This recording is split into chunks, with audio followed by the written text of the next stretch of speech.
Hello once again, and welcome to the video. In this one, in light of the fact that the 2025 Formula One World Championship is fast approaching, I thought I would just write down the list of drivers, basically, the entrants, and maybe speak about some of the rookies a little bit and what I generally think about the lineup, which I have to say is a very exciting one. I don't think I've been this excited about the start of a Formula One season since 2007 when Hamilton joined. He had been so fantastic in F2 and Euro F3 before that I couldn't wait for him to start. Fantastic. And before that, probably 1991, Nigel Mansell rejoining Williams. The new porpoise-nosed Williams. What was that? Was it the FW14? Maybe? Anyway, 1991. And before that, 1989, when Nigel Mansell again joined Ferrari. I'm getting similar vibes from Hamilton joining Ferrari as I did when Mansell joined Ferrari. So 1989, 1991, 2007 and 2025.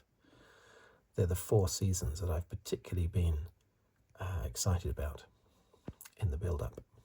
Okay, so let's start. Up here. So who do we have? So we're going to do, I think we'll do, who shall we do first? I'm going to do Alpine. I'm going to mix it up a little bit. So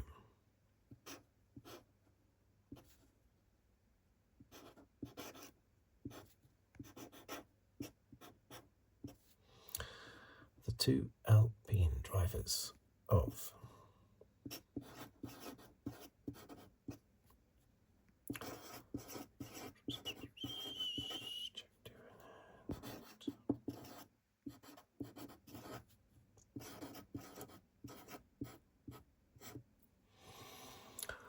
let's make sure that's in focus, very important.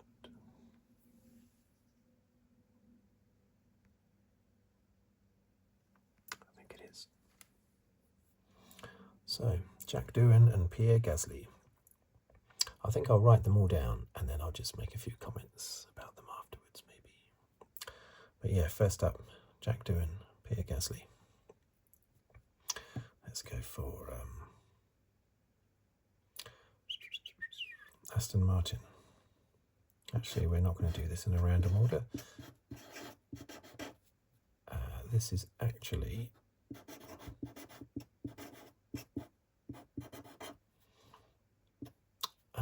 alphabetical order for the teams. Okay, so we have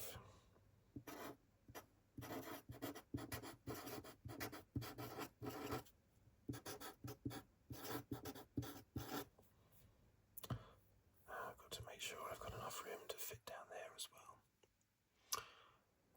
Fernando Alonso.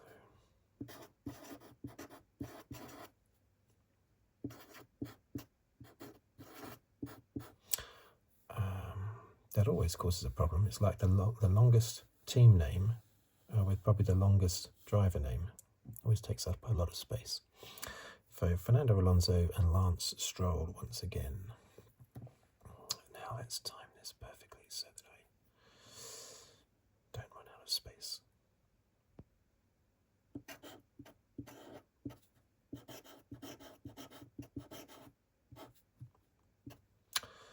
Ferrari.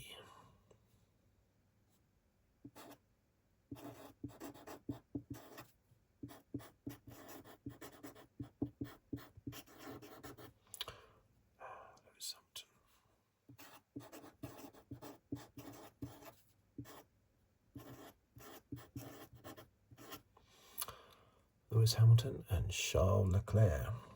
What a fantastic pairing. I think that's the strongest pairing this year, if I had a dream of two drivers to be fighting for the championship, it would be those two. I think it would be fantastic. Leclerc has probably the edge now on out-and-out speed. Hamilton must have lost his edge by now that he's 40. So I think Leclerc would have the edge on speed, but Hamilton would have the edge on tactics, building a championship, winning a championship. It'd be such a great battle. Hopefully it really is hopefully they're battling not just for 6th and 7th place every race. Okay, so next up we have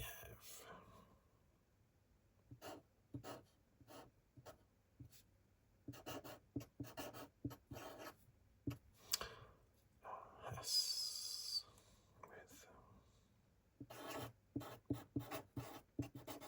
I accidentally did capital letters. Never mind.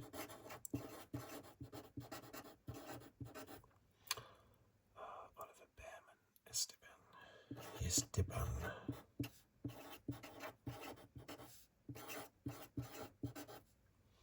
Oliver Bearman and Esteban Ocon. How's Bearman going to come up against the fiery Ocon? I'm so glad Ocon is still there, though.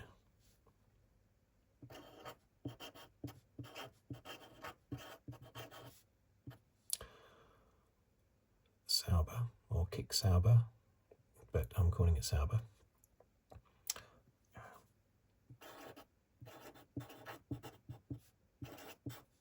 Gabriel, don't want to misspell any of this. Bortoleto.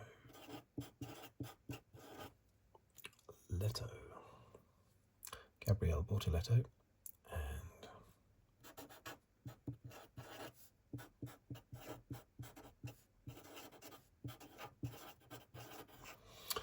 Nico Hulkenberg. Let's check this focus still. Should be good. So, I think I've timed this well with the space. Next up. Haven't missed one, have I? No.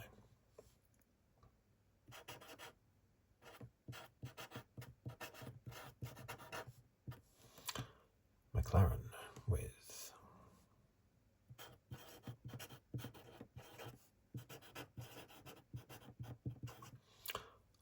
Norris.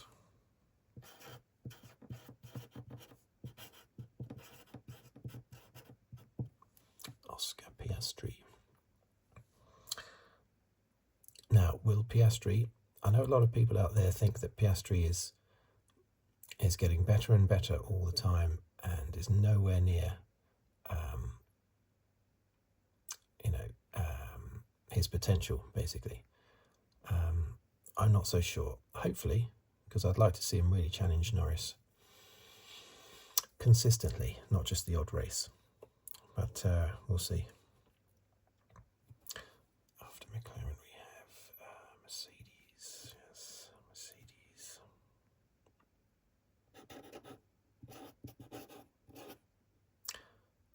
Yeah, I was just thinking for a second. I always want to put a Z there all the time, but I know that it isn't. I just wanted to pause to make sure I didn't. So Mercedes is going to be... am I going to fit this in? I'm missing out the middle name. I know that's sacrilege to miss out his middle name, because that seems to be what he wants to be known as. Antonelli and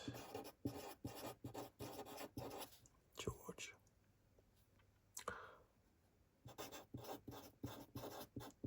Russell, I'm just checking to make sure that's in the shot nicely. Let's move it across a little bit, maybe. Let's get that pen lid out of the way, I think, maybe. Okay, so after Mercedes, we have the Visa Cash App Racing Bulls. Shall I call them Visa for short? Shall I call them ATM? ATM for short? No, I will call them Racing Bulls.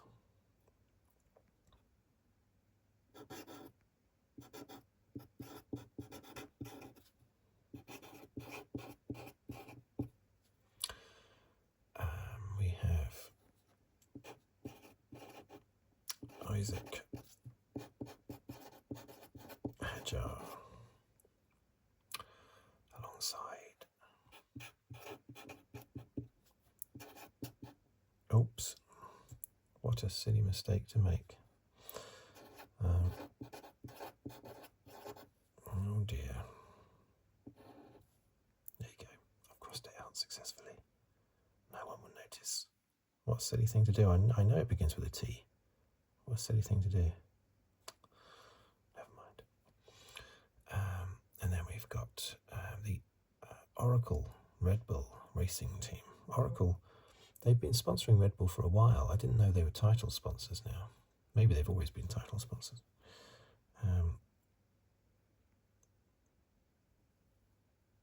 I've done 6 there, haven't I? Not 5. Okay, I just noticed.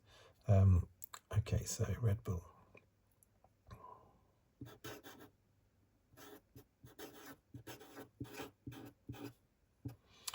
And we have top billing.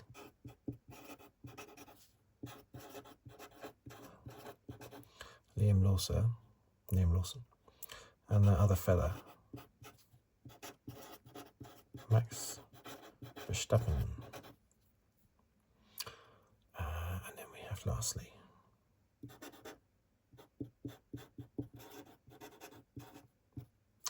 oh, look at that, lowercase. Okay, so we've got an uppercase Oliver and a lowercase Williams. Never mind. We've got Alexander Albon, and of course, and I'm really glad he's still there, Carlos Sainz.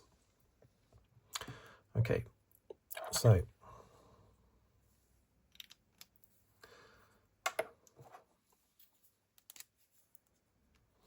what do we think? What do we think? Well, as I say, as I said earlier, it's the most exciting season. One of my top 4 most exciting seasons ever in the build-up to it. Yes, 2002 was very exciting. 86 was very exciting. 87. Did I say 2002? I meant 2010. 2010 was very exciting. But we didn't know until the season had started that it was going to be very exciting between the McLarens and the Red Bulls and the Ferraris. 86 and 87 were both very exciting, but again, we didn't know before the season. I'm just talking about the build-up, how excited I was in the build-up. And yeah, this is the first one since 2007 that I felt this level of excitement. And now we've got how many... should I just underline these teams? As regards rookies, now 2026 we're going to have a rookie team, aren't we?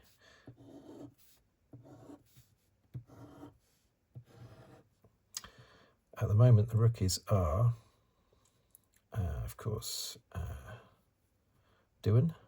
I'm just gonna circle him. Has he? Hang a minute. Has he actually taken part in a race yet, Jack Doohan? I don't think he has he? Bortoleto is, of course, a complete rookie, as is Isaac Hadjar and Antonelli. Is Jack Doohan? Has Jack Doohan taken part in a race yet? I'm not entirely certain. Has Jack Doohan taken part in a Grand Prix? Let me just double check. I'm back. Yes, of course he has. He took part in the last race of the 2024 championship last year. Stood in for what's his face, didn't he? Was it Ocon? Yeah, Ocon was, well, he left the team, shall we say. Esteban Ocon left the team, and Jack Doohan stepped in the Alpine for that last race. So I can't remember how well he did. But it was niggling at me because I thought, yeah, Jack Doohan, I'm sure he did a little something. So the only true rookies are Bortoleto, Hadjar and Antonelli. Antonelli and Bearman, similar sort of championship history actually. Bearman won the 2021 Italian F4 Championship and also the 2021 ADAC F4 Championship. And Antonelli won the 2022 Italian F4 Championship and the 2022 ADAC F4 Championship. So they won both of those championships, but in different years.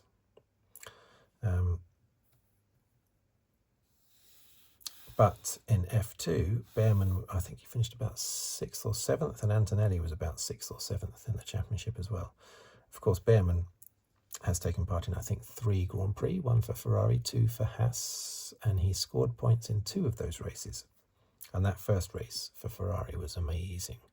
7th place. Yes, it was a Ferrari, but it was his first time racing in a Ferrari.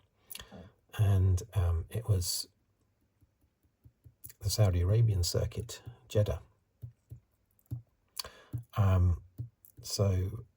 Incredibly difficult circuit to start off on. And I think he started 6th and finished 7th, I seem to remember.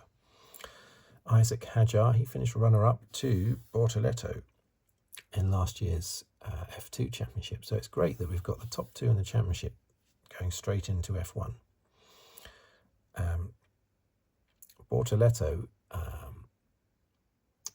out of the 3 newbies, including Doohan actually, has got Bortoleto has got the best pedigree because he won the 2023 F3 championship and then the 2024 F2 championship. Only the 7th driver in history to win the F2 championship on debut. Of course, Lewis Hamilton was one of those. As was, I think, Nico Rosberg as well.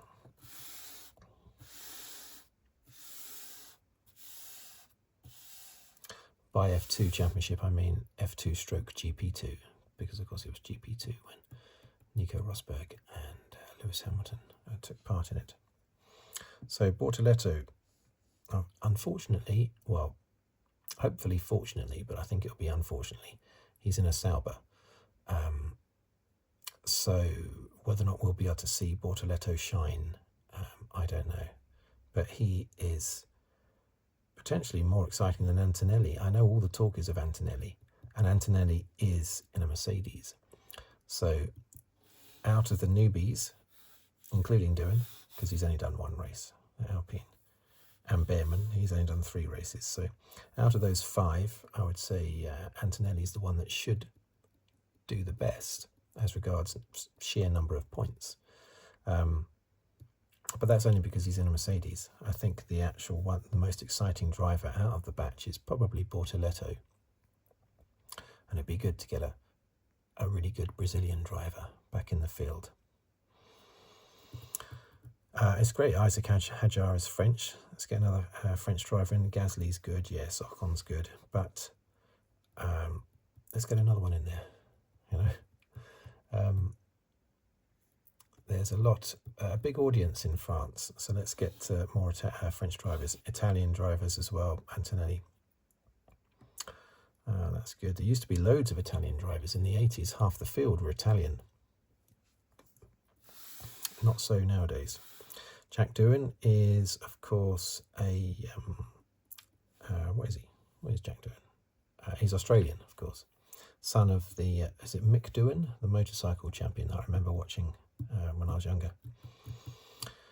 And I remember Mick Doohan sort of took over from, was it Wayne Gardner? Wayne Gardner was the Australian who won loads of championships, and then he retired and was immediately taken over by Mick Doohan at the top, who won loads of championships in what is now called MotoGP. Liam Lawson, he's taken part in, I haven't mentioned him as a newbie. Where is he? He's over there. Because he has taken part in 11 races in the what is now called the Racing Bull. Last year when he took over from Ricciardo. So the pairings up against each other, Jack Doohan and Pierre Gasly. not tremendously exciting. I think Jack Doohan's exciting, but I'm talking about the actual fight between the two drivers.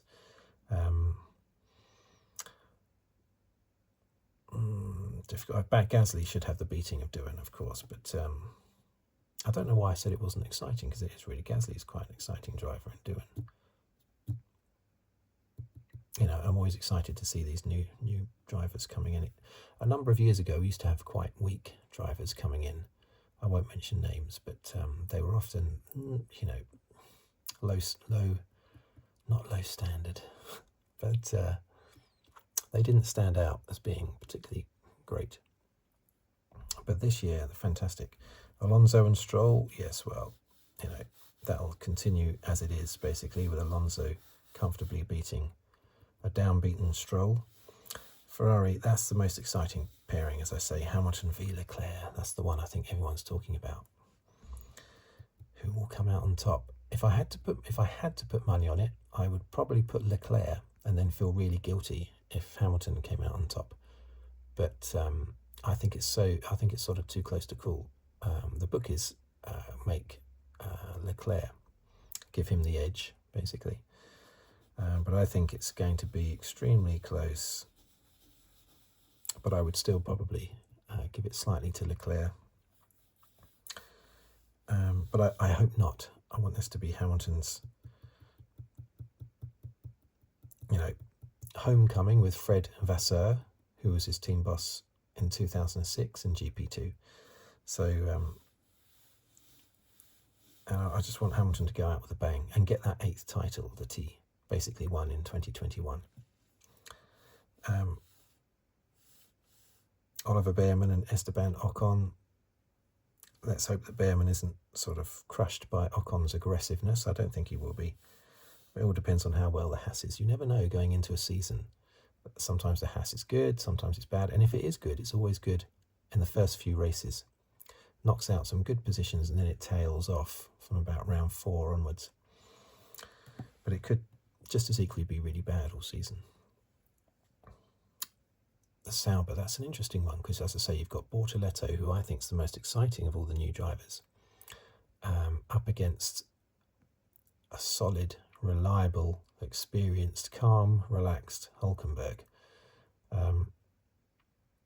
So it'll be interesting to see how sheer speed goes up against calm, relaxed professionalism from Hulkenberg.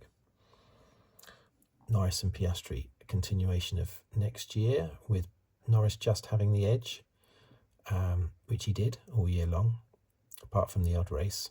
But basically he had the edge over Piastri all year. Piastri's now got 50 races under his belt, so that's enough for a full career. In the past, there were many drivers that only took part. I mean, Jackie Stewart won 3 World Championships with just 99 races. So